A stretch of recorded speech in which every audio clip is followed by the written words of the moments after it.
লেখিকা জ্যোতিকা পোদ্দারের লগ্নভ্রষ্টা। ঝিমলি কলেজ থেকে বাড়ি ফিরতেই দেখে বৈঠকখানাতে কয়েকজন ভদ্রলোক এবং ভদ্রমহিলা বসে রয়েছেন। ঝিমলি একটু থতমত খেয়ে যায়। বাবা হেসে বলেন, ওই তো আমার মেয়ে ঝিমলি এসে গেছে। ঝিমলি, আয় মা, এনাদের নমস্কার কর। ঝিমলি হতভম্ব, তবু বাবার কথা রাখতে অচেনা মানুষগুলোকে নমস্কার করে। মা তাড়াতাড়ি ওনাদের বলেন, আমাদের 10 মিনিট সময় দিন, ঝিমলিকে আমি তৈরি করে নিয়ে আসছি। ঝিমলি তাকিয়ে দেখে কাকু কাকিমা জেঠু জেঠিমা সবাই বসে ওদের সঙ্গে গল্প করছেন। মার সাথে কাকিমার জেঠিমাও উঠে এলেন। ফিসফিসিয়ে বললেন, সালোয়ার কামিজ ছেড়ে তাড়াতাড়ি সুন্দর করে শাড়ি পরে আয়, শাড়ির আঁচলটা কাঁধের উপর ফেলে দিয়ে গা ঢাকা দিয়ে আসিস। ঝিমলি জেঠিমার দিকে তাকিয়ে থাকে, বলে, কেন, পিন করে পড়লেই তো হয়। জেঠিমা হেসে বলেন, শোনো মেয়ের কথা, ওরা তোকে দেখতে এসেছেন, তোর হবু শ্বশুর বাড়ি, মামা শ্বশুর আর মামি শাশুড়ি। খুবই বনেদি পরিবার, আমাদের পাল্টি ঘর, একেবারে সমানে সমানে। এই পরিবারে তোর বিয়ে হলে তুই খুব সুখে থাকবি। কিন্তু জেঠিমা, আমার যে খুব ইচ্ছে চাকরি করার, তপতি পিসির মতো স্কুলের দিদিমণি হবার। কাকিমা মুখ ঝামটা দিয়ে বলে ওঠে, আজকের দিনে আর ওই অপয়াটার নাম করিস না। আয়, আমি তোকে সুন্দর করে শাড়িটা পরিয়ে দিই। তারপর জেঠিমার দিকে ফিরে বলেন, বড়দি, তুমি আর মেজদি ভাই জলখাবারের আয়োজন করে ফেলো।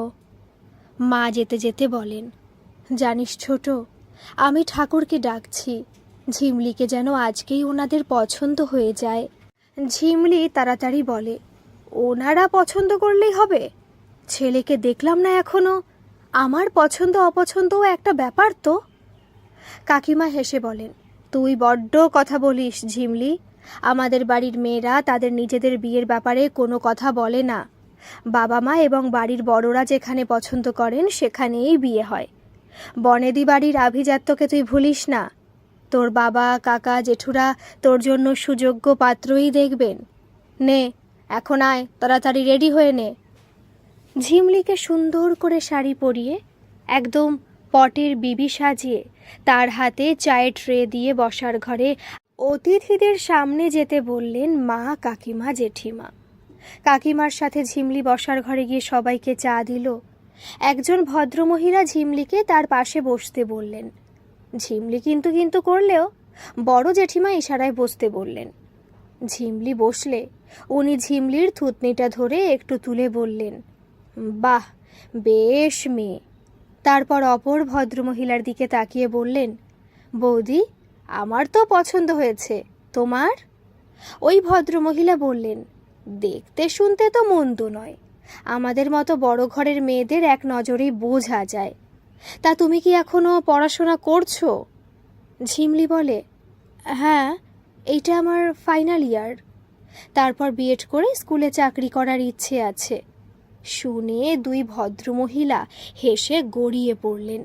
শেষমেশ দত্ত পরিবারের মেয়ে রায় চৌধুরী পরিবারের হবু বউমা কিনা হবে স্কুলের মাস্টারনি। তারপর ঝিমলির বাবার দিকে ফিরে বললেন, শুনুন মিস্টার দত্ত, আমাদের বাড়ির বউ মেয়েরা কিন্তু চাকরি করে না, আমাদের বিশাল বিজনেস, বাড়ি ছেলেরাই সামলায়।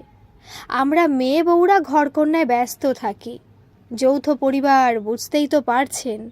ঝিমলির জেঠু অমনি বললেন, না না, এমনি বলছে, আরে আমাদেরও তো যৌথ পরিবার, আমরাও পছন্দ করি না বাড়ির মেয়ে বউদের বাইরে বেরিয়ে চাকরি করা।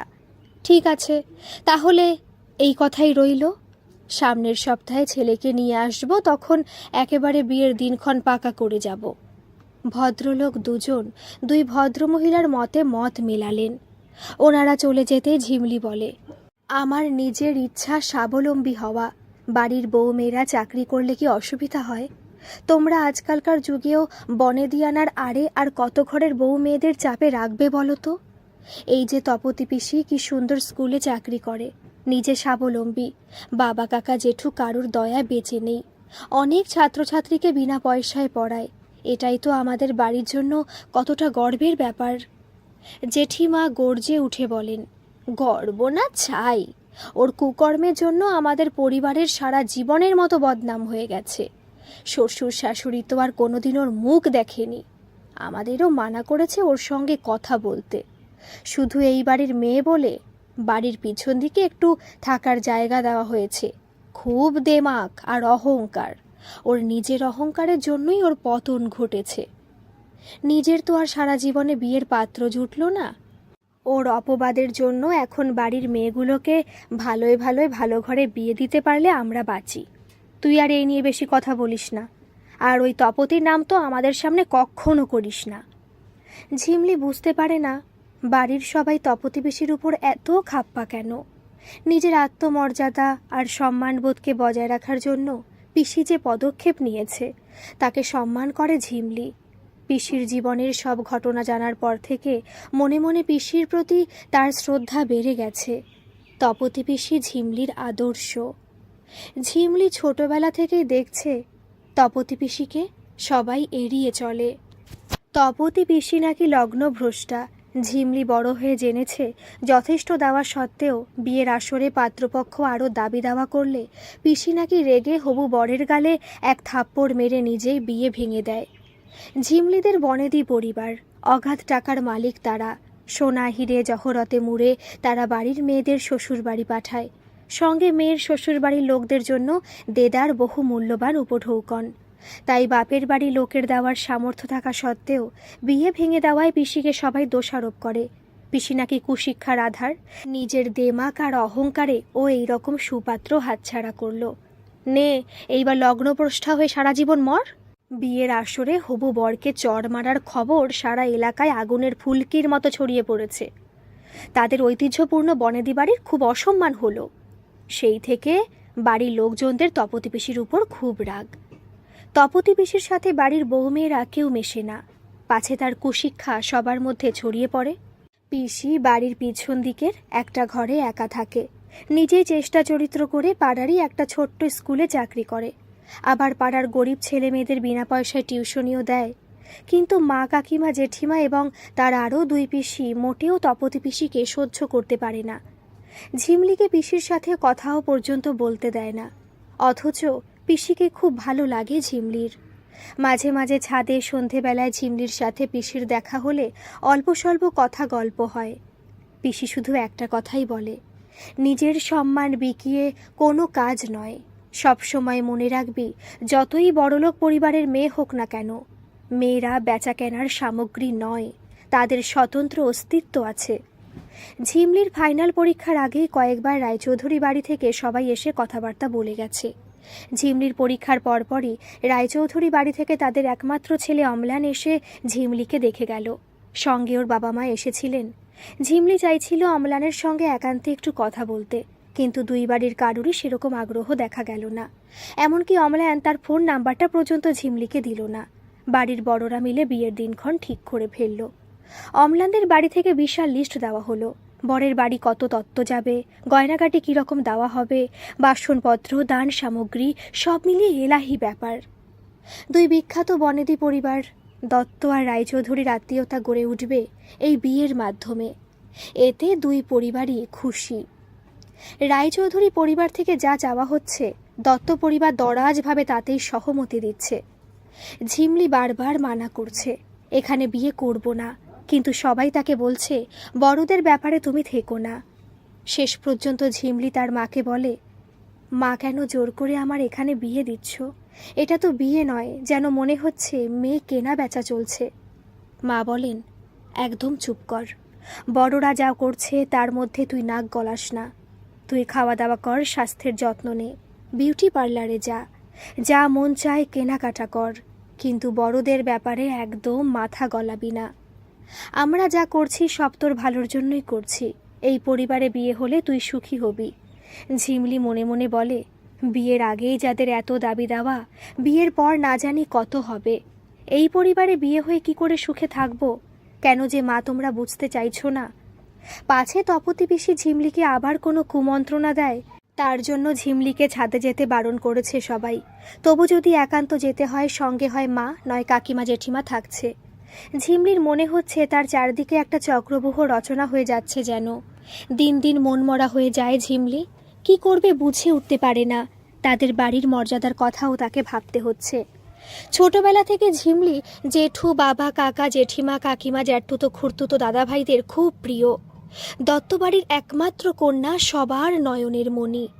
জেঠিমার কাকিমার দুটি করে ছেলে, তাই ঝিমলির বিয়েতে তারা 2 হাতে টাকা খরচ করতে কার্পণ্য করছেন না। দেখতে দেখতে ঝিমলির বিয়ের দিন চলে আসে। আজ ঝিমলির বিয়ে। বিউটি পার্লার থেকে মেয়েরা এসে সাজাচ্ছে। দামি শাড়ি, গয়না, হীরা জহরতে ঝলমল করছে ঝিমলি। কিন্তু তার মনে দুশ্চিন্তা। বাড়ি ভর্তি আত্মীয় অভাগত গিজগিজ করছে। সবার মুখে একই কথা, ঝিমলির বিয়ে যেন রূপকথার রাজকন্যার বিয়ে। গোধূলি লগ্নে বিয়ে। বরসহ বরযাত্রীরা চলে এলো সময় মতো। আদর আপ্যায়ন, হাসি তামাশায় ভরপুর পরিবেশ। হঠাৎ পাত্রের মামা ঝিমলির বাবাকে বললেন, একটা ছোট্ট আবদার কিন্তু আমাদের অম্লান করেছে আজকে। ঝিমলির বাবা তাড়াতাড়ি বললেন, শিগগিরই বলুন বাবা জীবনের কি আবদার। সম্ভব হলে আমি নিশ্চয়ই রাখবো। আমি তো বাবা জীবনের জন্য প্লাটিনাম চেইন, হীরের বোতাম, আংটি সব দিয়েছি। ওগুলো কি ওর পছন্দ হয়নি? আরে না না, সব খুব পছন্দ হয়েছে। আপনাদের বাড়ি দেওয়া জিনিস কখনো খারাপ হতে পারে নাকি?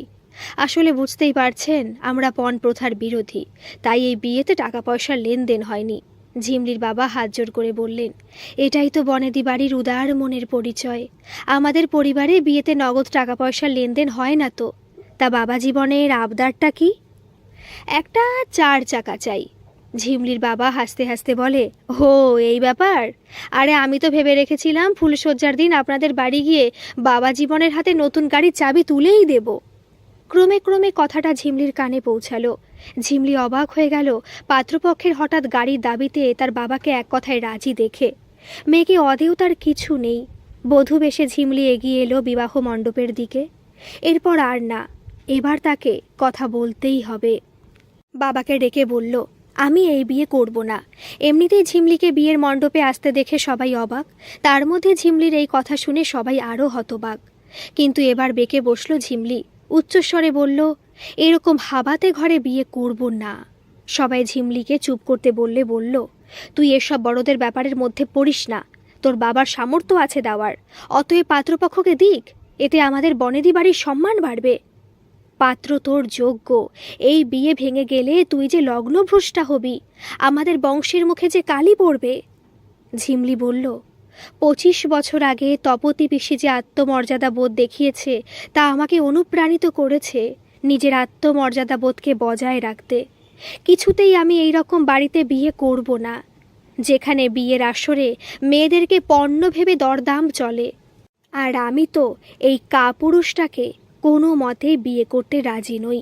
তাই আমি লগ্নভ্রষ্টা হব না। লগ্নভ্রষ্টা হবে ওই কাপুরুষটা, আর কালি পড়বে ওর বংশের মুখে। বলে টান মেরে মাথা থেকে খুলে ফেলে ওড়নাটা। হঠাৎ ছাদের দিকে নজর পড়ে ঝিমলির। তাকিয়ে দেখে তপতী পিসি দাঁড়িয়ে। আজ তাদের দুজনের মুখই আত্মমর্যাদা বোধের ঔজ্জ্বল্যে জ্বলজ্বল করছে। গল্পটি যদি ভালো লাগে প্লিজ একটা সাবস্ক্রাইব করে দেবেন। আর গল্পটা আপনাদের কেমন লাগলো অবশ্যই কিন্তু একটা কমেন্ট করে জানাবেন। ধন্যবাদ।